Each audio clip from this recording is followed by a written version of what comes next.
स्वागत है बच्चों। कैसे हैं सब लोग। उम्मीद है सब लोग अच्छे होंगे, स्वस्थ होंगे, मस्त होंगे और बड़ी तल्लीनता के साथ और बड़ी जिम्मेदारी से सब लोग अपनी अपनी पढ़ाई कर रहे होंगे। और मैंने भी सोचा कि अब आगे की पढ़ाई शुरू करनी चाहिए, इसलिए आज मैंने क्लास ली। और क्लास में कुछ पढ़ाने से पहले फिर मैं आपको थोड़ा सा मोटिवेट करूँगा इस बात से कि देखो, अनुभव की बात है ये और सीखने और समझने की बात है। आपको सबसे बड़ी खुशी उस काम को करने में मिलती है जिस काम को लोग यह कह देते हैं कि ये तुम्हारे बस का नहीं। महसूस करना, और जो इस काम को ऐसा लोगों के कहने पर जो उसी काम को करता है और करके दिखाता है, तो फिर देखिए कितनी आत्मिक खुशी और प्रसन्नता मिलती है। इसलिए रात दिन परिश्रम करिए, रात दिन मेहनत करिए और लगे रहिए, क्योंकि फिर एक लाइन है कि कदम ऐसे रखो कि निशान बन जाए। कदम ऐसे रखो कि निशान बन जाए, काम ऐसे करो कि पहचान बन जाए। कदम ऐसे रखो कि निशान बन जाए और काम ऐसे करो कि पहचान बन जाए। जिंदगी तो यहाँ सभी जीते हैं इस दुनिया में, लेकिन जिंदगी जियो ऐसे कि मिसाल बन जाए। इसलिए सबको मेहनत करनी है, परिश्रम करनी है और एक ऐसी लाइफ सेटल करनी है कि जो बड़ी शुद्ध हो, पवित्र हो और सफल हो। इन सारी चीज़ों को ध्यान में रख कर परिश्रम करना है। यही नहीं कि हमें सिर्फ सफल होना है, क्योंकि पिछली बार मैंने कहा था कि सफलता कीर्ति लेकर आनी चाहिए। और देखो, अपना तो एक सिद्धांत है और ये मैं अपने मन में रखता हूँ। मैं अपनी भी बात बता रहा हूँ कि देखिए, सुंदरता तन की नहीं होती है, असली सुंदरता तो वाणी में है। चाहे तो दिल जीत ले और या तो फिर दिल चीर दे, क्योंकि दुनिया में कोई भी इंसान किसी की कॉपी नहीं करता है। ये तो उसके नसीब और भाग्य की बात है। इसलिए श्रेय मिले ना मिले, बस अपना श्रेष्ठ करते रहो, श्रेष्ठ देते रहो। इसलिए मैं अपना लगा रहता हूँ और तुम लोगों के लिए जो भी बनता है जिस तरह से भी, वो मैं भेजता रहता हूँ। आप उसको देखते रहिए, सीखते रहिए और आनंद भी लेते रहिए। तो देखिए, यहाँ पर मैं आज आर्टिकल लेता हूँ और मैं सोचता हूँ कि बस एक दो दिन में, एक दो क्लास में इस आर्टिकल को फिनिश कर देते हैं, क्योंकि टॉपिक ये भी बहुत बड़ा है। लेकिन थोड़ा सा इसलिए क्योंकि ये बहुत ज़रूरी चीज़ है। पार्ट्स ऑफ स्पीच स्टार्ट करने से पहले इसको थोड़ा सा ध्यान देना ज़रूरी है, क्योंकि ये भी कंपटीशंस में आते हैं और इनको समझना है। और इसका जो पैकेज है वो एक बड़ा पैकेज है। अब ये है कि मैं थोड़ा सा इसमें से थोड़ा सा जनरल यूज बताऊंगा, फिर स्पेशल यूज में आगे बढ़ जाएंगे। और जब आप स्पेशल यूज में आगे बढ़ेंगे तब आपको इंटरेस्ट आएगा। तो यहाँ पर देखिए आर्टिकल, और आर्टिकल दो होते हैं। दो का मतलब दो प्रकार होते हैं, लेकिन होते तीन है। पर आप कह सकते हो कि दो होते हैं, वो ऐसे कह सकते हो क्योंकि ए और एन जो होता है इसको एक ही माना जाता है, लेकिन इसके यूज अलग हैं। और जो द होता है ये अलग माना जाता है। इनको जो है इंडेफिनिट आर्टिकल कहते हैं और इसको जो है द डेफिनिट आर्टिकल कहते हैं। द को, इसको डेफिनिट आर्टिकल कहते हैं। तो ए और एन इंडेफिनिट आर्टिकल होते हैं और जो द होता है वो डेफिनिट आर्टिकल होता है। तो इस हिसाब से आप ये कह सकते हो कि ये एक नंबर, ये दो नंबर। वैसे आर्टिकल दो ही प्रकार होते हैं, इसके इंडेफिनिट और डेफिनिट। फिर भी इसको हम देखते हैं कि इसके तीन रूप होते हैं, ए होता है, एन होता है और द होता है।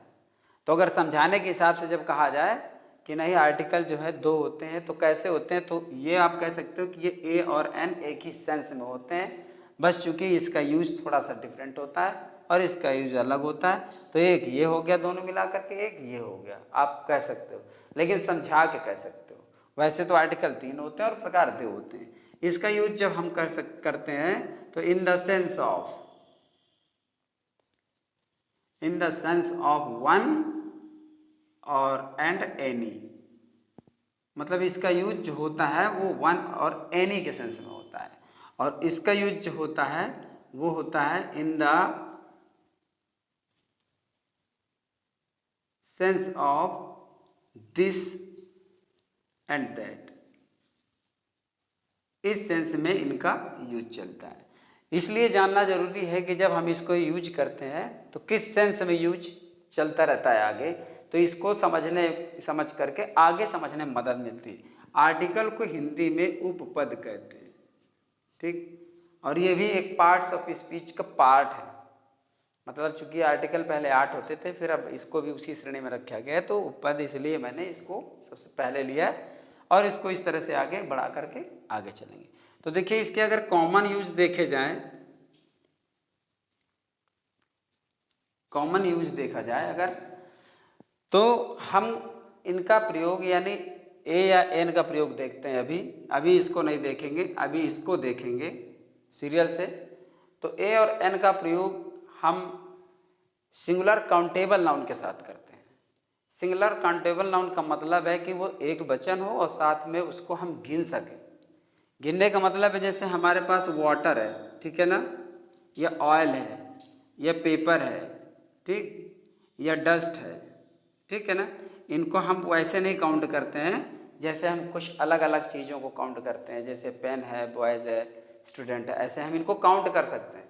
लेकिन इसको हम 1 2 3 ऐसे करके हम काउंट, 1 पानी 2 पानी ऐसे करके नहीं करते हैं। हाँ ये है कि अगर इसके साथ ये आता है, अगर इसके साथ ये आता है कि एक ग्लास ऑफ वाटर, तो फिर हम ऐसे लिखेंगे, एक ग्लास ऑफ वाटर ऐसे। अगर यहाँ पर ये आ गया तो ए बोतल ऑफ ऑयल, फिर हम ऐसे कर सकते हैं, ठीक। ये आ जाए तो a sheet of paper, sheet of paper. जैसे ये आ जाए a heap of dust, a heap of dust. हम इसको ऐसे इस तरह से हम इनमें ए का यूज कर सकते हैं, बट हम ए वाटर या ए एन ऑयल या ए पेपर या ए शीट ऐसे नहीं कर सकते, ये गलत चीज़ है, ठीक है ना, क्योंकि ये अनकाउंटेबल नाउन है। तो हमने ये यहाँ पर इसलिए बताया कि आपको ये मालूम हो कि किस प्रकार के नाउन के साथ कैसा यूज हम यहाँ पर ए का करेंगे। तो ये चीज़ सही है कि एक ग्लास ऑफ वाटर, एक कप ऑफ टी, हम उसका प्रयोग कर लें और फिर हम उसमें ए का यूज कर लें।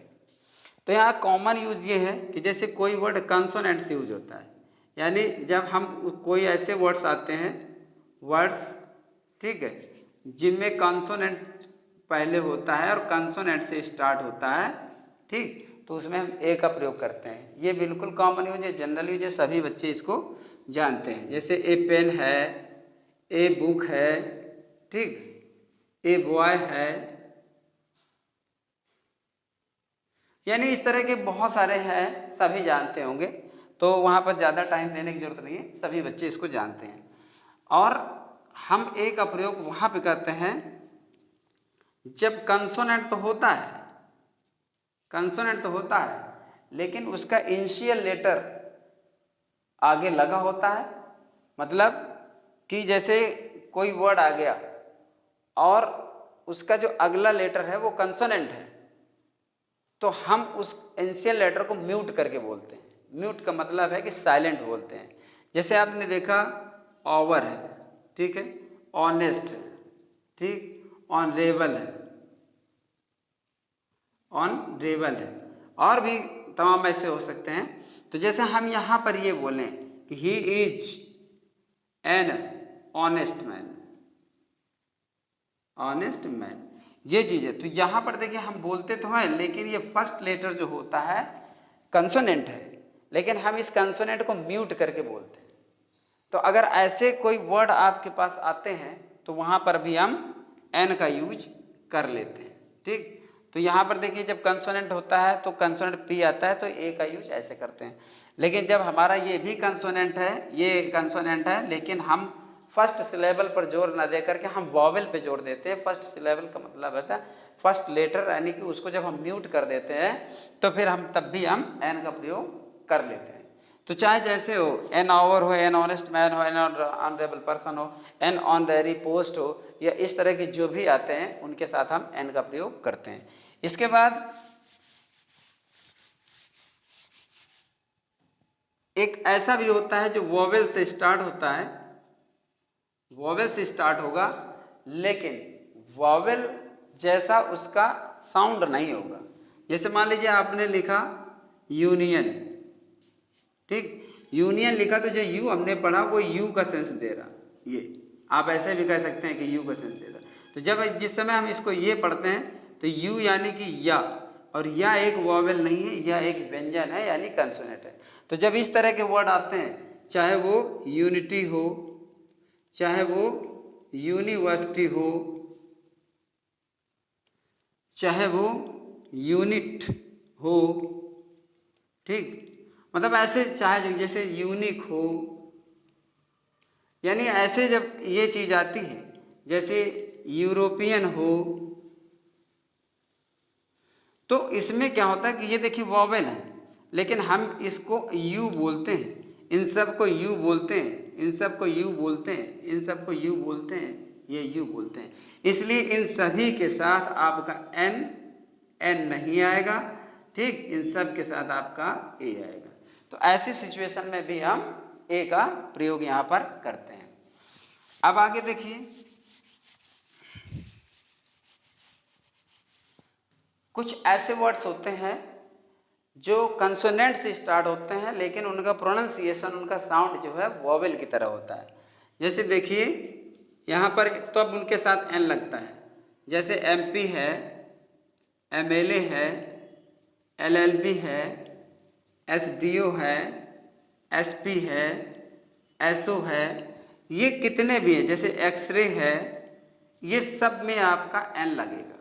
उसकी वजह ये है कि ये सब कंसोनेंट तो हैं, ये सब कंसोनेंट हैं, ये सभी कंसोनेंट हैं, ये कंसोनेंट है, लेकिन इनको हम ऐसे बोलते हैं। अगर हम एमपी को बोलते हैं तो एमपी ऐसे बोलते हैं, अगर हम एसडीओ को बोलते हैं तो एसडीओ ऐसे बोलते हैं। इसलिए ये जो आप देख रहे हैं, ये गौर करना जरा, इसकी वजह से यहाँ पर an MP, an MLA, an LLB, an SDO, an SP, an SO, an X, मतलब हम ये कहते हैं कि he is an MP, he is an LLB student, ऐसे करके इनके साथ भी हमारा एन का प्रयोग होता है। तो यहाँ पर देखिए ये एन का प्रयोग हो गया, ये सब कॉमन यूज चल रहा है, ठीक है ना। यहाँ पे आपको ये कॉमन यूज आपको देखने को मिलेगा। इसके बाद जैसे ओ होता है, और ये कभी कभी ऐसा होता है कि हम इसको आ पढ़ते हैं। मान लीजिए हम अगर ऑरेंज पढ़ते हैं, अगर ऑरेंज पढ़ते हैं तो हम आ से पढ़ते हैं, ठीक, तब यहाँ पर इसके साथ एन लगता है, तब हम एन लगाते हैं, एन आउल है, ठीक, और जैसे एन आउटकम है, ऐसे तमाम मतलब ऐसे होते हैं कि हम ओ से स्टार्ट करने वाले शब्दों पर जब हम आ पढ़ते हैं तो फिर एन लगता है। लेकिन जब कभी कंडीशन ऐसी बनती है कि हम ओ को वा पढ़ते हैं, जैसे आ one eyed man, one eyed man, जैसे आ ₹1 नोट, ठीक, जैसे आ वन वे रूट, ठीक, जैसे ए यानी आ वन वे टिकट। तो जब हम कभी जब इसको हम वा पढ़ेंगे, यानी इसको यहाँ पर हम वा पढ़ेंगे, और जब वा पढ़ेंगे तभी यहाँ पर ए लगेगा। लेकिन जिस समय हम ओ को यहाँ पर आ पढ़ेंगे तब आपका एन लगेगा। इस बात को थोड़ा सा ध्यान में रखना है। इसको हमें वा पढ़ना है जब, तो ए वन आइड मैन, एक आंख का, अब ₹1 नोट, ₹1 का, अब वन वे टिक रूट मतलब एक तरफ का रास्ता, अब वन वे टिकट यानी एक तरफ का टिकट। तो इस तरह से यहाँ पर फिर हमको यहाँ ये ए लगाना पड़ता है, ये ए लगाना पड़ता है, ए। तो इस चीज को जरा दिमाग में रखना है। तो यहाँ ये आपका कॉमन यूज था जो यहाँ पर आपको ध्यान रखना है। और एक पॉइंट और भी है, जैसे एक पुराना नियम होता है, जैसे हिस्टोरिकल बुक,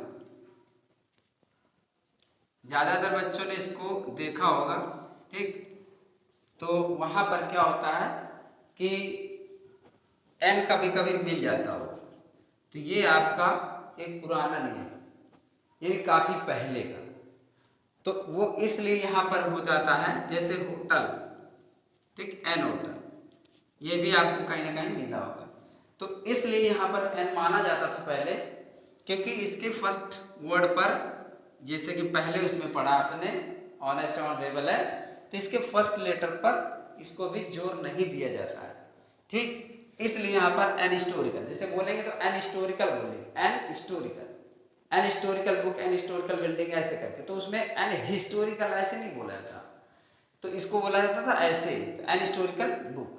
तो चूंकि इंग्लिश पेटेंट होती रहती है, मॉडिफाइड होता रहता है इंग्लिश में बहुत कुछ, सोसाइटी अपने अकॉर्डिंग उसको ढाल देती है, तो यहाँ पर क्या है कि एन होटल सही है, लेकिन आप मॉडर्न इंग्लिश में, ठीक, अब जो है इसके साथ भी ज्यादातर ए ही यूज किया जाता है, ठीक है ना, इसके साथ ए ही यूज किया जाता है, ये अब कॉमन हो गया है, इसलिए इसमें आपको ज्यादा टेंशन लेने की जरूरत नहीं है।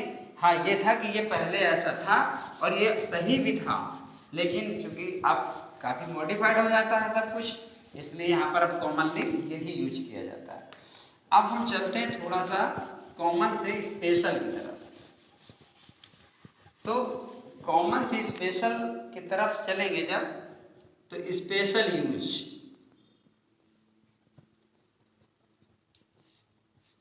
ऑफ ए या फिर एन। देखिए स्पेशल यूज ये है कि ए के कई सेंस होते हैं, सेंस का मतलब ये है कि ए को हम और भिन्न भिन्न अर्थों में लेते हैं, भिन्न भिन्न अर्थों में, जैसे मतलब ए का हम लेते हैं वन के सेंस में, ठीक, ए को हम लेते हैं एनी के सेंस में, ए को हम लेते हैं पर यानी प्रति के सेंस में, और ए को हम लेते हैं सेम के अर्थ में, तो ए को हम इन इतने अर्थों में प्रयोग करते हैं। जैसे कि हम यहाँ पर देखें वन के सेंस में ए को हम कैसे लेते हैं, जैसे आई नीड अ पेन, अगर आपने ये लिखा तो इसका मतलब है कि मुझे एक पेन की जरूरत है, यानी यहाँ ए जो है आपका वन का सेंस देता है, आई नीड अ पेन, लेकिन आई नीड वन पेन ऐसा कहना ज्यादा प्रॉपर नहीं, पर आई नीड अ पेन, यानी मुझे एक पेन चाहिए। जैसे आई वांट अ स्कूटर, यहां पर ए जो है वन का सेंस देता है। जैसे यहां पर ये हो जाए कि अ बेगर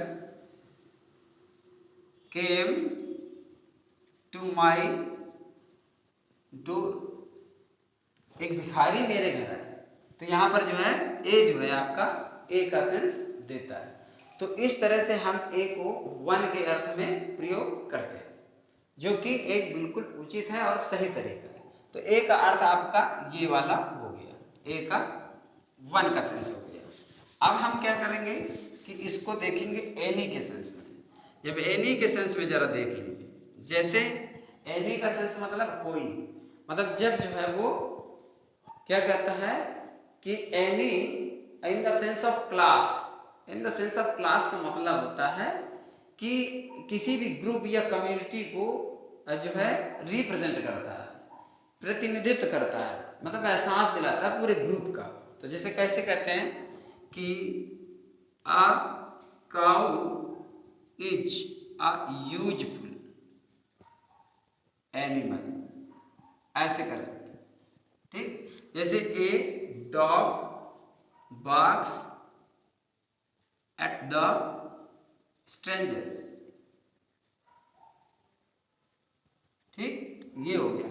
जैसे a beggar can not be a chooser, ठीक। जैसे a son should be obedient, ठीक, ऐसे करें। तो यहां पर जितने भी आप देख रहे हो ये सभी जो है आपका ये एनी का सेंस रखते हैं, और एनी का मतलब होता है एनी कोई भी, मतलब in the sense of class. Class का मतलब है एक ग्रुप, एक ग्रुप मतलब in the sense of class, एक ग्रुप पूरा लेकर के वहां पर, मतलब पूरे ग्रुप को, कम्युनिटी को, पूरे को, पूरी स्पीसीज को जिसको कहते हैं, चाहे वो पर्सन हो और या फिर कोई एनिमल या थिंग कोई भी हो। तो इस तरह से एनी के सेंस में चीज आ जाती है। A cow is a useful animal, गाय एक उपयोगी जानवर है, मतलब सभी गायें उपयोगी हैं। इसके बाद ये dog barks at the stranger, एक कुत्ता जब भी भौंकता है, मतलब कुत्ता पूरी अपनी स्पीसीज को मतलब रिप्रेजेंट करता है, मतलब कुत्ता जो भी, कोई भी कुत्ता हो, कोई भी गाय हो उपयोगी है, कोई भी कुत्ता हो अजनबी पर भौंकता है, कोई भी भिखारी चूजर नहीं हो सकता, मतलब भिखारी चुनाव नहीं कर सकता है कि नहीं मुझे ये चाहिए, मुझे जो मिल जाए वो ले ले। इसलिए यहाँ पर कोई भी हो, कोई भी भिखारी चूजर नहीं बन सकता। अ सन शुड बी ओबीडिएंट, एक बेटे को आज्ञाकारी होना चाहिए, मतलब बेटा कोई भी हो। तो इस तरह एक का सेंस आपका एनी का लिया जाता है। तो यहाँ पर एनी के सेंस में आपने ए को देखा, तो ये वन हो गया और यहाँ पर ये एनी हो गया, ठीक। तो ये देखिए ए को किस किस अर्थ में यहाँ पे यूज किया जाता है, इस चीज को जरा ध्यान रखना।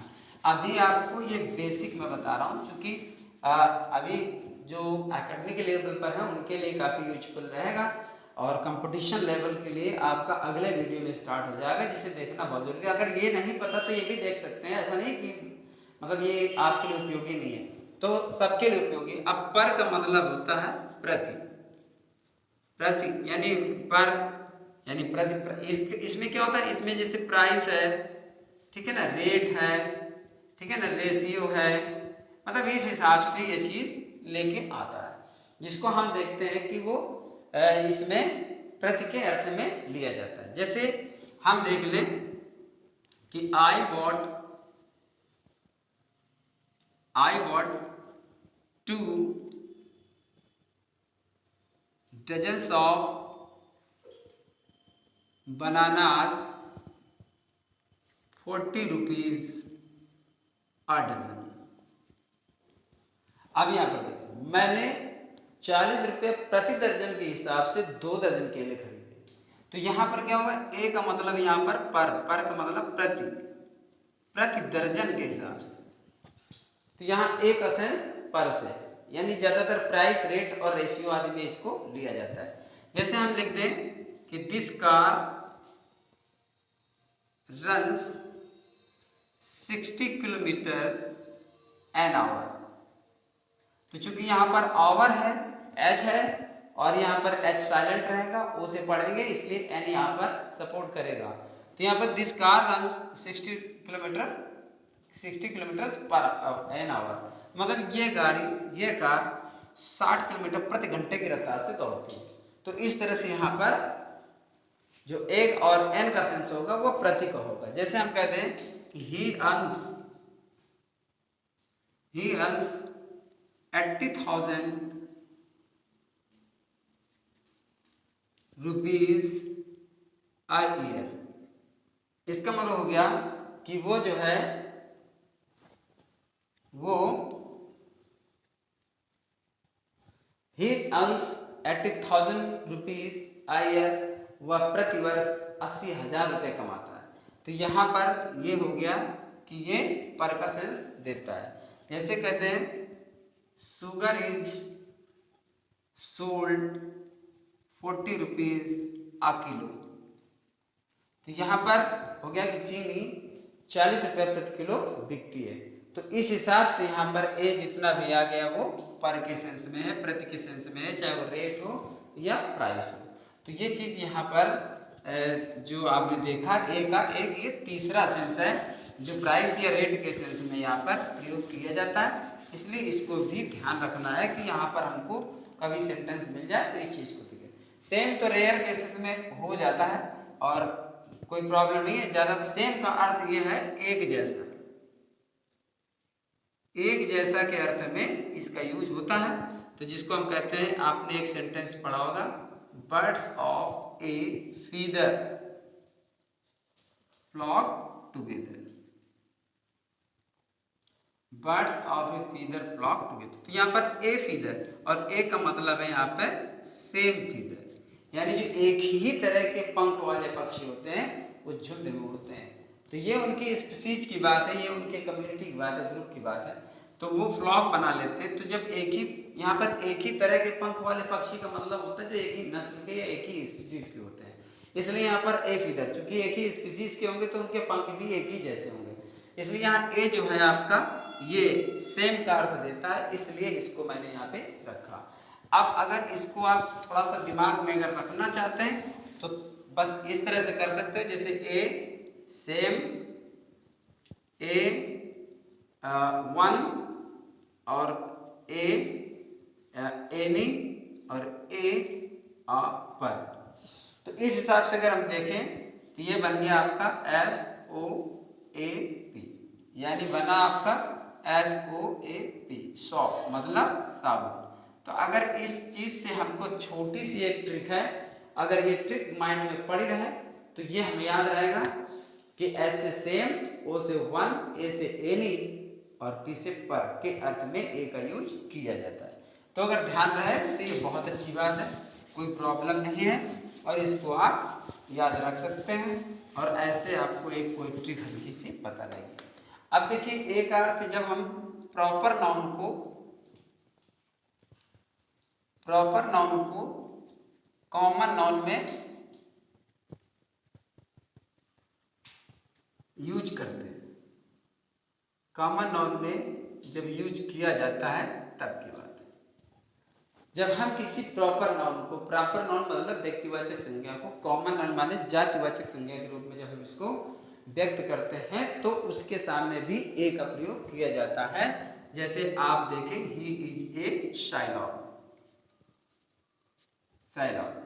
अब ये शाइलॉक क्या है? शाइलॉक एक Venice the cruel money lender था, जो शेक्सपियर ने अपने द मर्चेंट ऑफ वेनिस में एक ये कैरेक्टर है, एंटागोनिस्ट है, विलेन है, और ये एक क्रूअल मनी लेंडर था, मतलब निर्दयी साहूकार था जो लोगों को पैसा उधार देता था और ऊंची ब्याज दर पर पैसा वसूलता था, नहीं दे पाते तो उन पर अत्याचार करता था।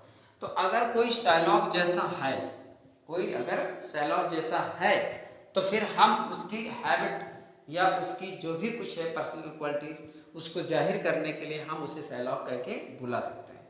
जब अगर हम यहाँ पर ये कहते हैं कि ही इज, अगर शाइलॉक के आगे आर्टिकल नहीं आता तो फिर हम उसी शाइलॉक की बात करते हैं जो कभी वेनिस का था, लेकिन इसके आगे हम ए लगा देते हैं तो फिर वो शाइलॉक नहीं है बल्कि शाइलॉक जैसा कोई है।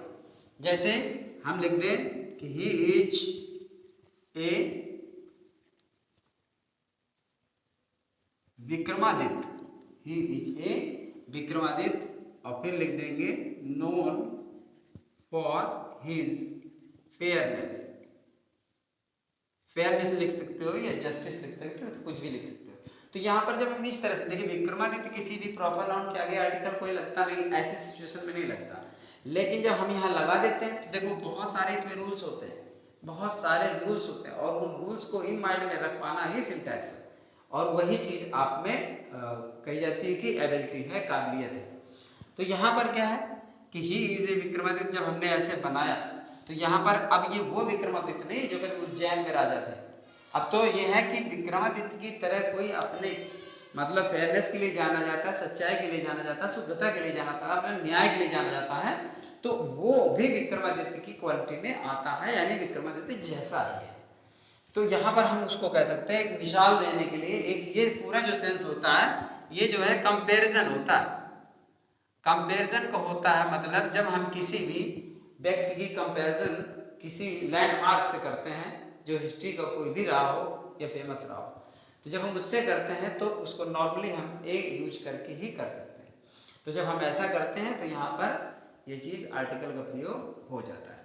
दूसरी एक बात है, कभी कभी आपने इसके आगे दा भी देखा हो, तो देखिए ये स्ट्रक्चर अलग होता है और दा का स्ट्रक्चर अलग होता है। जैसे हम ये कहते हैं कि ही इज कॉल्ड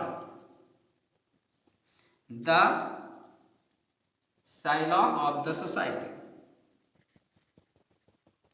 अब देखिए अंतर कुछ नहीं, जो काम ये ए करता है वही काम ये दा करता है, अर्थात दा भी प्रॉपर नाउन को कॉमन नाउन बनाने में यूज किया जाता है, ए को भी प्रॉपर नाउन को कॉमन नाउन बनाने में यूज किया जाता है, और अर्थ लगभग एक जैसा लगता है। वह यह समाज का शाइलॉक कहा जाता है, वह एक शाइलॉक है, ही इज ए शाइलॉक। तो इसमें स्ट्रक्चर का फर्क है, जब हम ऐसे सिंगल सेंटेंस करके बोलते हैं तो उसमें ए आता है। जब हम इस तरह के बोलते हैं जैसे Kalidas is called the Shakespeare of India, तो ऐसे जैसे हम केवल इतना कहें कि कालिदास एक शेक्सपियर है तो कालिदास इज ए शेक्सपियर, फिर इतना रहेगा। लेकिन अगर हम कहते हैं कालिदास को भारत का शेक्सपियर कहा जाता है तो Kalidas is called the Shakespeare of India. तो यह स्ट्रक्चर का फर्क है, रूल का कोई फर्क नहीं है। जब स्ट्रक्चर बदलता है तो आर्टिकल बदलता है। यहाँ पर आप ए नहीं लगा सकते, यहाँ पर आप ए नहीं लगा सकते और यहाँ पर आप दा नहीं लगा सकते, ये ध्यान रखना। ये सिर्फ स्ट्रक्चर का फर्क है। स्ट्रक्चर आप देखो तो चूंकि दो बच्चे दोनों देखते हैं इसलिए उनको ये नहीं मालूम रहता कि ए कहाँ लगाना दा कहाँ लगाना। ए भी सही है और दा भी सही है। दा केवल स्ट्रक्चर के हिसाब से यूज है और ये ए यहाँ पर दूसरे स्ट्रक्चर के हिसाब से यूज है और बाकी कुछ भी इसमें नहीं है। यही चीज इसमें अंतर करती है और बाकी सेंस में सेम है और यूज में भी सेम है। अब देखिए कुछ ऐसे सेंटेंसेस हैं एक्सक्लेमेटरी सेंटेंसेस जिनमें ए का यूज करना बहुत जरूरी होता है। जैसे हम ये तो कह दें कि what a shot, what a shot, जितने भी इस तरह के होते हैं, चाहे हम कर दें व्हाट ए मैन, चाहे हम कर दें what a beautiful flower it is,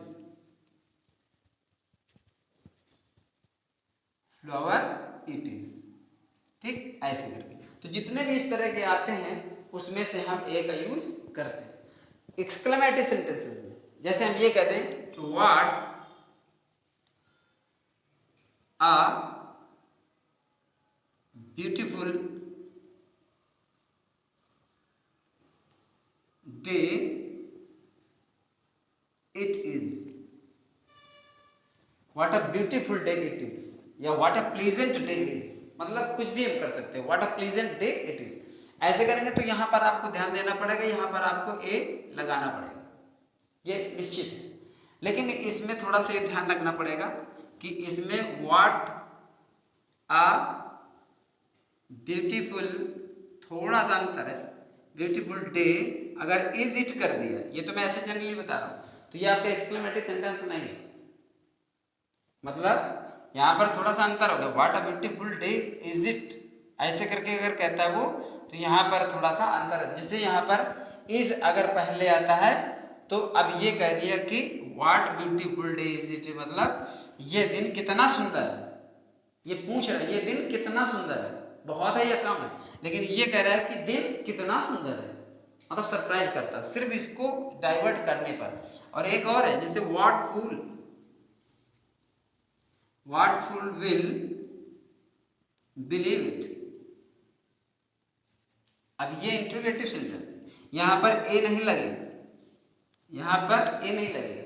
यानी जैसे अब एक सेंटेंस होता है what a fool, what a fool you are, जैसे आप देखते हो यहां पर तो यहां पर ए लगेगा और यहां पर ए नहीं लगेगा। तो यहां पर अंतर क्या है, what fool will believe it, कौन मूर्ख इसको स्वीकार करेगा, कौन मूर्ख इस पर विश्वास करेगा। तो ये सिर्फ आपका इंट्रोगेटिव, यहाँ ये समझने की जरूरत है। और यहाँ पर है what a fool you are, अर्थात तुम कितने मूर्ख हो। तो यहाँ पर ये चीज समझने की है, थोड़ा सा अंतर है, इसलिए इसको गौर करने की जरूरत है। इसके बाद ऐसा होता है कि कुछ फ्रेजेस होते हैं, कुछ फ्रेजेस के साथ में भी ए का यूज किया जाता है। जैसे ए पीटी है, ठीक है ना, ए नॉइज है, ठीक, ए न्यूसेंस है, ठीक है, और जैसे ए कोल्ड है, ठीक, आ हेडेक है, आ हेडेक है, ठीक। ऐसे कुछ फ्रेजेस और भी होते हैं जिनके साथ ए का प्रयोग किया जाता है। जैसे लिखा है आपने ऑल ऑफ ए सडन है, ठीक, और जैसे लिखा टू बी इन ए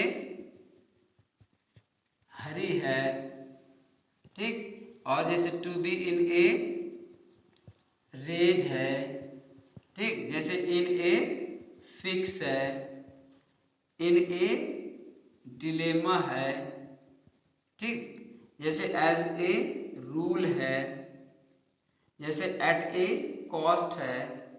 ऐसे जो बहुत सारे फ्रेजेस होते हैं जिनके साथ ए का यूज किया जाता है। और ए का यूज अभी समाप्त नहीं है, ए का यूज अभी स्टार्ट हुआ है, तो थोड़ा सा स्पेशल मोड पर आ गया है अब। तो चूंकि काफ़ी वीडियो लंबा हो जाएगा इसलिए मैं इसको नेक्स्ट पार्ट में आगे लेकर चलूँगा। तब तक आप इसको समझिए और पढ़िए और अपना जो है एकाग्र मन से इसको पढ़ें, ध्यान लगाएं और इसको रिपीट करके भी सुन सकते हैं। फ्रेजेस और भी हैं, बहुत कुछ है और आगे अगली क्लास में आपको सब कुछ मिलेगा। तब तक के लिए खुश रहिए और मस्त रहिए।